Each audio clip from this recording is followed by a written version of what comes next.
ராஜாதித்தன் அத்தியாயம் 24. பின் குறிப்பு. இன்றைய காட்டுமன்னார் கோயில் பராந்தக சோழரின் காலத்தில் வீரநாராயண சதுர்வேதி மங்கலம் என்று அழைக்கப்பட்டது. அதற்கு வடக்கே உள்ள வீரநாராயண ஏரியும் சோழசிங்கபுரத்திற்கு அருகே உள்ள சோழவாரிதி ஏரியும் பராந்தக சோழர் காலத்தில் தோண்டப்பட்டவையே. வானகப்பாடிக்கு சென்றடைந்த ராஜாதித்தனுக்கு கோலாகலமான வரவேற்பு அளிக்கப்பட்டது. அதுவரை நிர்வாகத்தை கவனித்து வந்த செம்பியன் வளவனார் இணை அரசனான ராஜாதித்தனே பொறுப்பேற்க வருவான் என கனவிலும் நினைக்கவில்லை. பெரும் பாரம் ஒன்று தன்னை விட்டு நீங்கியதாக அவர் உணர்ந்தார். மகிழ்வோடு வரவேற்றார் அவனை. அந்நாட்டின் அரச பிரதிநிதிகள் அனைவரையும் அவனுக்கு அறிமுகம் செய்து வைத்தார். நாட்டின் அப்போதைய நிலை குறித்து விளக்கினார். அத்தனையையும் ஒன்று விடாமல் கேட்டுக்கொண்டான் ராஜாதித்தன். வானகப்பாடியின் எல்லை நிலவரம் எப்படி உள்ளது? ராஷ்டிரகூட அல்லது கங்க நாட்டு படைகள் ஏதேனும் நிறுத்தப்பட்டுள்ளனவா? அதற்கான முகாந்திரம் ஏதாவது தெரிகிறதா என்று கேட்டான் ராஜாதித்தன். அதுபோல இதுவரை ஏதும் தகவல் இல்லை அரசே. மாமன்னர் இங்கு விட்டு சென்ற சோழர் படையின் ஒரு பிரிவு கங்க நாட்டு எல்லை பகுதியினை நோக்கிய நமது பகுதியில் நிறுத்தி வைக்கப்பட்டுள்ளது. அதே போல வைதும்ப நாட்டிலிருந்து வந்த படைப்பிரிவு ராஷ்டிரகூடத்தின் வழித்தட எல்லை பகுதியில் நிறுத்தப்பட்டிருக்கிறது என்றார் செம்பியன் வளவனார். ஆக நாம் தான் படைகளை நிறுத்தி வைத்திருக்கிறோமே தவிர அவர்களுக்கு போர் பற்றிய எண்ணமேதும் இல்லை போலும். அப்படி அலட்சியமாக எண்ணிவிட முடியாது அரசே. எச்சரிக்கையாக இருப்பதுதான் நமக்கு நல்லது. சரி, நமது ஒற்றர்கள் தரப்பிலிருந்து ஏதாவது தகவல், குறிப்பாக படையெடுப்பு பற்றி?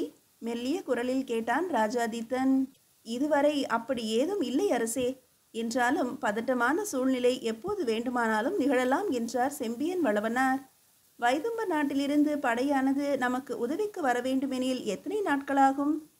தகவல் கிடைத்த 3 நாட்களுக்குள் அங்கிருந்து வானகப்பாடிக்கு வந்துவிடலாம் அரசே. ஆனால் இங்கு ஏற்கனவே அவை வந்துவிட்டன என்றார். அவசரமாக ஒரு தகவல் அனுப்ப வேண்டும் வைதும்ப நாட்டிற்கு எனில் புறவியில் தொடர்ச்சியாக பயணம் செய்தால் எத்தனை நாட்களாகும்? அதிகபட்சமாக 2 நாட்கள் ஆகும் அரசே. அதற்குள்ளாகவே கூட சென்று விடலாம் வனாந்திர பகுதியில் பயணித்தால் என்றார் செம்பியன் வளவனார்.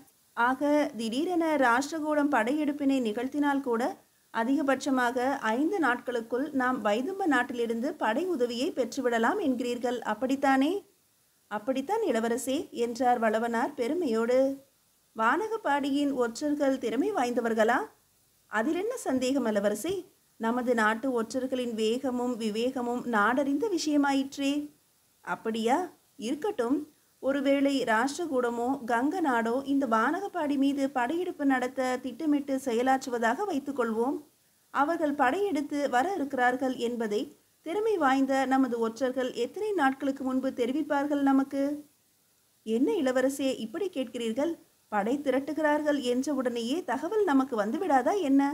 சமயத்தில் திட்டமிடும் போதே தகவல் அளித்து விடுவார்கள் நமது ஒற்றர்கள் என்றார் செம்பியன் வளவனார். எப்படியும் படையெடுப்பு நிகழ்வதற்கு ஒரு 10 நாட்களுக்கு முன்பாவது நமக்கு அது பற்றிய தகவல் கிடைத்துவிடும் தானே? அதற்குள்ளாகவே கிடைத்துவிடும் இளவரசே என்றார் வளவனார் கர்வமாக. படையெடுப்பு நிகழ்வதற்கு பல நாட்கள் முன்னதாகவே நமக்கு தகவலும் கிடைத்துவிடும். வைதும்ப நாட்டிலிருந்து 5 நாட்களுக்குள் படை உதவி பெறவும் நம்மால் முடியும் எனும்போது இப்படி மாத கணக்கில் சோழ நாட்டிலிருந்து ஒரு படைப்பிரிவும் வைதும்ப நாட்டிலிருந்து ஒரு படைப்பிரிவும் எல்லைகளை காவல் காத்து கொண்டிருப்பது வீணான வேலை என்று ஒருபோதுமே தோன்றவில்லையா உங்களுக்கு? நிதானமாக கேட்ட ராஜாதித்தனை அதிர்ச்சியோடு பார்த்தார் செம்பியன் வளவனார். அப்படியல்ல இளவரசே. மாமன்னரே இங்கு படைகளை நிறுத்திவிட்டு சென்றார் என்பதால் என இழுத்தார் அவர். அப்போதைய நிலைமை வேறு. போரில் தோற்ற ராஷ்டிரகூடன் ஒருவேளை கோபம் கொண்டு இங்கு தாக்கக்கூடும் என்ற நிலைமை இருந்தது. அதனால் விட்டு சென்றார். கங்க நாட்டு அரசு உரிமை கைமாறிவிட்டது என்பதால் ஒரு நெருக்கடி ஏற்படலாம் என்பதால் வைதும்பர் படையில் ஒரு பிரிவினை வரவழைத்தோம். எல்லாம் சரிதான். சம்பவங்கள் நடந்து இத்தனை திங்கள்களாகிவிட்டன. நிர்வாகத்தினை இதுநாள் வரை இங்கு நடத்தி வரும் உங்களுக்கு நாம் செய்து கொண்டிருப்பது என்ன என்று புரியவில்லையா? அர்த்தமற்ற வேலை என்று தெரியவில்லையா? கேட்டான் ராஜாதித்தன். மன்னிக்கவும், மன்னரின் முடிவுகளை மாற்ற எனக்கு உரிமை இல்லை இளவரசே என்றார் செம்பியன் வளவனார் மெதுவாக. மாற்ற வேண்டும் என்று நான் கூறவில்லை. இப்போதைக்கு இது அவசியமில்லை இங்கு என ஆலோசனை வழங்கியிருக்கலாம் அல்லவா? தேவையே இன்றி இருபுறமும் படைகளை நிறுத்தி வைத்து இங்கிருக்கும் மக்களின் மனதில் எந்நேரமும் ஒரு பதட்டத்தை உருவாக்கி வைத்திருக்கிறோம் நாம் என்பதும் புரியவில்லையா உங்களுக்கு? எப்போது வேண்டுமானாலும் போர் வரும் என்ற நிலையில் இங்கிருக்கும் மக்களுக்கு எப்படி நம் மீது நம்பிக்கை வரும்? இதையெல்லாம் யோசிக்கவே மாட்டீர்களா தளபதியாரே? என்ற ராஜாதித்தனின் வார்த்தைகளில் கோபம் துளிர்க்க ஆரம்பித்தது. பதில் ஏதும் பேச முடியாமல் மௌனமாக இருந்தார் செம்பியன் வளவனார். தயவு செய்து உங்களையோ உங்களின் நிர்வாகத்தையோ குறை கூறுவதாக என்ன வேண்டாம் தளபதியாரே. பல போர்களை கண்ட அனுபவம் பெற்றவர் நீங்கள் என்பதை நான் நன்றாகவே அறிவேன். என்றாலும் ஒரு குறுகிய காலகட்டத்திற்குள் வானகப்பாடி நாடு பல்வேறு நிர்வாகிகளை பார்த்துவிட்டது. முன்பு வானக அரசர்களிடம் இருந்தது, பின்பு நாம் வென்ற பிறகும் கங்க நாட்டு நிர்வாகத்தின் கீழ் இருந்தது. இப்போதுதான் நேரடியாக நமது கட்டுப்பாட்டிற்குள் வந்துள்ளது. இந்நிலையில் நிலையான ஒரு அரசாங்கத்தையும் அமைதியான ஒரு வாழ்க்கையும் நம்மிடம் எதிர்பார்த்து காத்திருக்கிறார்கள் இந்த மக்கள்.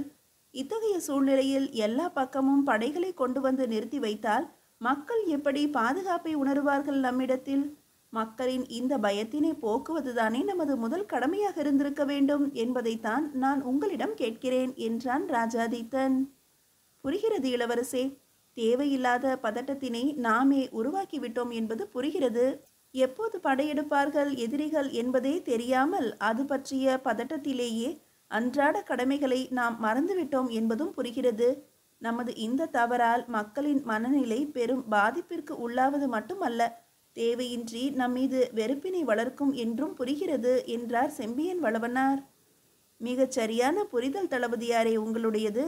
இது போன்ற நிலையினை குறிப்பிட்டு சீரமைக்கத்தான் நானே நேரில் வந்தேனே தவிர இங்கேயே தங்கிவிட அல்ல. இதன் நிர்வாகத்தினை தொடர்ந்து கவனிக்கப் போவதும் தாங்கள்தான். பாரம் அதிகமெனில் கூறுங்கள், துணைக்கு மற்றொருவரை அனுப்பி வைக்கிறேன். ஆனால் உங்களின் அனுபவத்திற்கு முன்பு இதெல்லாம் ஒரு பொருட்டே அல்ல என்பது எனது நம்பிக்கை. தங்களின் நம்பிக்கை நிச்சயமாக காப்பாற்றப்படும் இளவரசே என்றார் அவர். நல்லது தளபதியாரே. நாளை காலையில் வைதும்ப நாட்டு படைப்பிரிவினை திருப்பி அனுப்பிவிடுங்கள். சோழ நாட்டு படைப்பிரிவினை சில நாட்கள் கழித்து நான் புறப்படும் போது என்னோடே அழைத்து செல்கிறேன். அப்படியாயின் போர் ஏற்பட வாய்ப்பில்லை என்கிறீர்களா இளவரசே? மெல்ல கேட்டார் வளவனார். நாம் எதிர்பார்ப்பது போல அத்தனை விரைவாக ஏற்பட வாய்ப்பில்லை என்கிறேன்.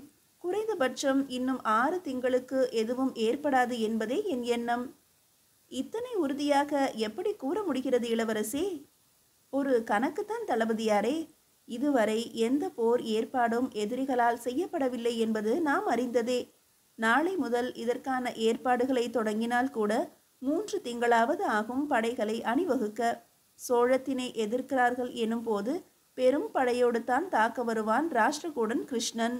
அத்தனை பெரிய படை வேண்டுமெனில் கங்க நாட்டு படையோடு சேர்த்து அவனுக்கு உட்பட்ட சிற்றரசுகளின் படைகளையும் இணைக்க முற்படுவான்.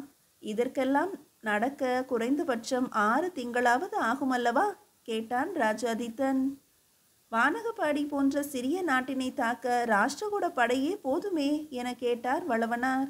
எனில் ராஷ்டிரகூடத்தினை சோழத்திடமிருந்து எவர் காப்பாற்றுவார் தளபதியாரே என கூறி சிரித்தான் ராஜாதித்தன்.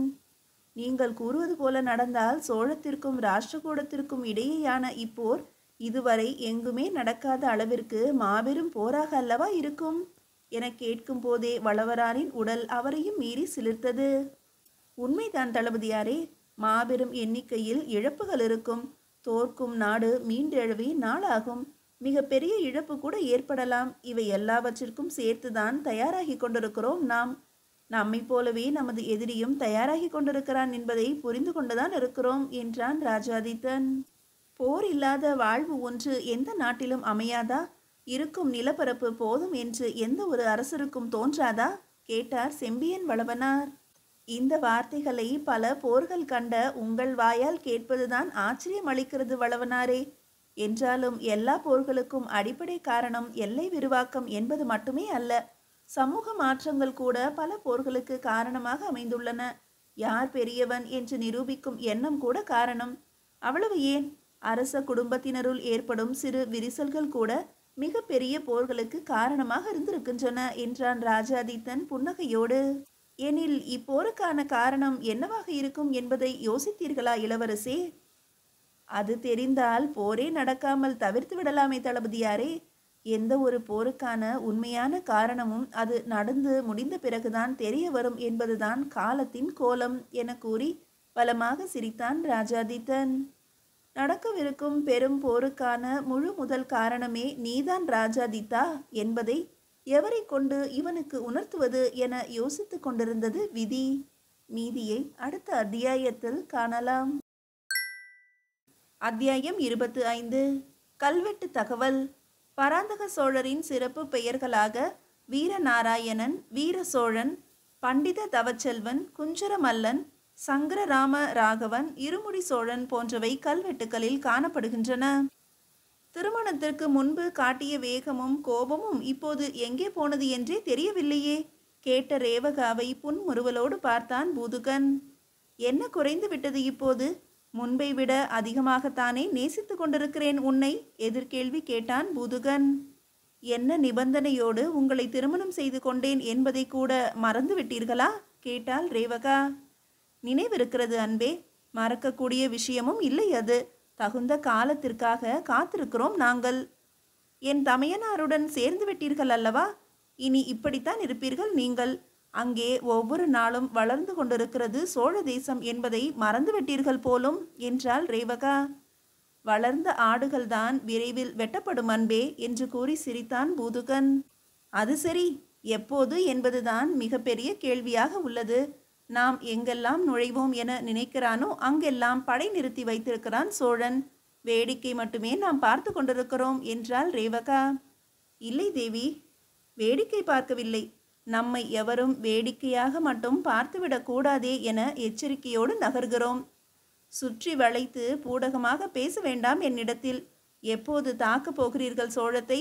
எப்போது அழிப்பீர்கள் அந்த ராஜாதித்தனை கேட்டாள் ரேவகா கோபமாக.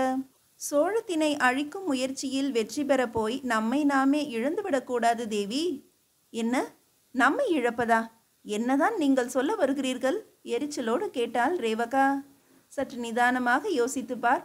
நாமும் ராஷ்டிரகூடமும் துணைக்கு கீழே சாளுக்கியமும் இன்ன பிற சிற்றரசுகளும் இணைந்து தாக்கப் போகிறோம் சோழத்தை. வானகப்பாடி, சீட்புலி நாடு, வைதும்ப நாடு மற்றும் தென்திசை பகுதிகளில் உள்ள சிற்றரசர்கள் சோழத்தின் பக்கம் நின்று போரிடுவார்கள். அதாவது தென்பகுதி முழுவதும் போர்க்களமாக மாறக்கூடிய ஒரு சூழ்நிலை இப்போது. இது ஒரு சாதாரண போராக முடியாது தேவி. லட்சக்கணக்கில் உயிர் இழப்புகளை ஏற்படுத்த போகும் மாபெரும் போர். இதில் ஈழத்தில் பாதி சோழத்தின் கட்டுப்பாட்டில் உள்ளது. அங்கிருந்து வேறு படைகள் வரவழைக்கப்படுமா என்பதும் தெரியவில்லை. சேரமோ இருவருக்கும் பொதுவாக அமைதியாகவே இருக்கிறது, எவர் பக்கமும் சாயாமல். சுருக்கமாக சொன்னால், இந்த பூமியின் தென்பகுதி யாருக்கு உரிமையாக போகிறது என்பதை நிர்ணயிக்கும் நிலைதான் இப்போது உள்ளது. ராஷ்டிரகூடமா சோழமா, எது எஞ்சி நிற்கப் போகிறது என்ற ஒரே ஒரு கேள்விதான் இப்போரின் முடிவில் என்று பூதுகன் முடிக்கும் முன்பு, அதைத்தானே நானும் கேட்கிறேன் உங்களிடம். எப்போது சோழத்தினை அழித்து தென்பகுதி முழுவதையும் நமது கட்டுப்பாட்டில் கொண்டு வரப்போகிறீர்கள் என்று. சோழம் என்ற ஒன்று இல்லையேல் எதிரிகளே இல்லாத ஒரே சாம்ராஜ்யம் நம்முடையதுதானே கேட்டாள் ரேவகா. இங்குதான் நீ தவறு செய்கிறாய். எதிரியாக எண்ணி அழிக்க முடிவெடுத்துவிட்ட காரணத்தினாலேயே நம் கவனம் முழுவதும் சோழத்தின் மேலேயே உள்ளதே தவிர, தகுந்த சமயம் கிடைத்ததும் நம்மேல் பாய காத்திருக்கும் மற்ற எதிரிகளை நாம் மறந்து விடுகிறோம். அவர்கள் விழித்து கொண்டால் நாம் இல்லாமலேயே போய்விடுவோம் என்பதால் தான் இத்தனை காலம் காத்திருக்கிறோம் என்றான் பூதுகன். வேறு எதிரிகளா? நமக்கா? யார் அவர்கள்? நாம் ஏன் கவலை கொள்ள வேண்டும் அவர்களை பற்றி? குழப்பத்தோடு கேட்டாள் ரேவகா. நம்மை தாண்டியும் வடக்கே சில பேரரசுகள் உண்டு தேவி, அதை நாம் மறந்துவிடக்கூடாது. தெற்கே மாபெரும் சக்திகளான நாம் இருவரும் சண்டை போட்டுக்கொள்ளும் நிலையில் வடக்கிலிருந்து எவராவது படை கொண்டு உள்ளே நுழைந்தால் பாதிக்கப்பட போவது முதலில் நாம் தான் தேவி. சோழத்தினை வென்றுவிட்டோம் என்றால் கூட திரும்பி வருகையில் நம் நாடு வேறொருவன் கையில் இருந்தால் என்ன செய்வது? அப்படி ஒரு நிலை ஏற்படாது என்று உறுதி செய்து கொண்ட பிறகுதான் சோழத்தின் மீது படையெடுப்பை துவங்கவே முடியும். அதைத்தான் செய்து கொண்டிருக்கிறோம் இதுவரை நாங்கள். நமக்கு வடக்கு பகுதியில் உள்ள அரசுகளோடு சிநேகம் செய்து கொண்டிருக்கிறோம்.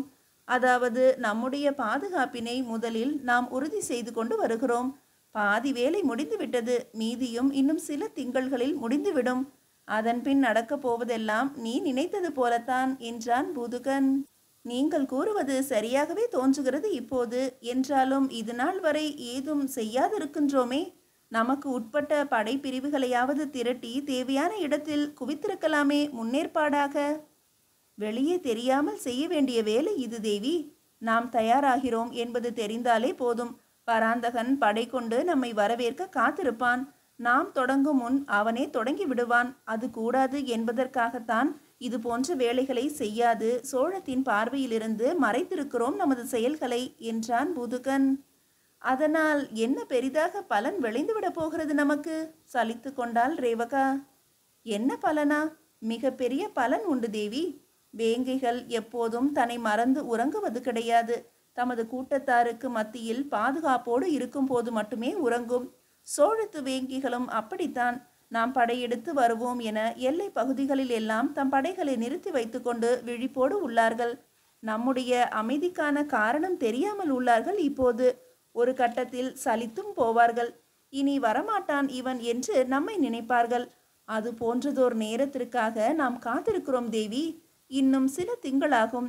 அதுவரை ஆங்காங்கே நிறுத்தி இருக்கும் தமது படைகளை கவனிப்பதற்கே சரியாக போய்விடும் சோழத்திற்கு என்றான் பூதுகன். அதெல்லாம் சரிதான். எதற்காக நாம் இத்தனை காலம் அமைதி காக்கிறோம் என்பதனை சோழனும் யோசிக்காமல் போவானா? அப்படி யோசிப்பவனாய் இருந்தால் தேவையில்லாமல் நமது நாட்டின் எல்லை பகுதியில் வைதும்பர் படைப்பிரிவினை இத்தனை காலம் நிறுத்தி வைத்திருப்பானா? பதட்டமாய் இருப்பவனுக்கு சிந்திக்க தோன்றாது தேவி என்று கூறி சிரித்தான் பூதுகன். அன்று மாலையே வந்தது அந்த தகவல். அரண்டு போனார்கள் பூதுகனும் ரேவகாவும். வைதும்பர் படையும் சோழ நாட்டு படைப்பிரிவும் 2 எல்லை பகுதிகளில் இருந்து விலக்கி கொள்ளப்பட்டது என்ற தகவலை கங்க நாட்டு தளபதிகள் கூற சோழன் தங்களையும் தாண்டி யோசிக்க ஆரம்பித்து விட்டான் என்பது புரிந்தது இருவருக்கும். என்ன திடீரென்று இப்படி ஒரு முடிவை எடுத்திருக்கிறார்கள்? வேகமாக கேட்டான் பூதுகன். சோழத்தின் இணை அரசனான ராஜாதித்தனின் உத்தரவாம். வானகப்பாடி நாட்டின் நிர்வாகத்தினை கவனிக்க தானே நேரடியாக வந்து இறங்கி இருக்கிறானாம் என்ற தளபதியின் பதில் உண்மையாகவே பெரும் அதிர்ச்சியை அளித்தது பூதுகனுக்கு.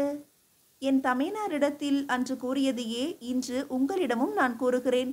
ராஜாதித்தனை அத்தனை எளிதாக எடை போட்டு விடாதீர்கள். அவன் சாதாரணமானவன் அல்ல என்ற பூதுகனின் காதில் மட்டும் விழும்படி கூறினாள் ரேவகா. தனது ஆட்டத்தினை ஆடத் துவங்கிவிட்டான் ராஜாதித்தன் என்பது தெளிவாக புரிந்தது பூதுகனுக்கு.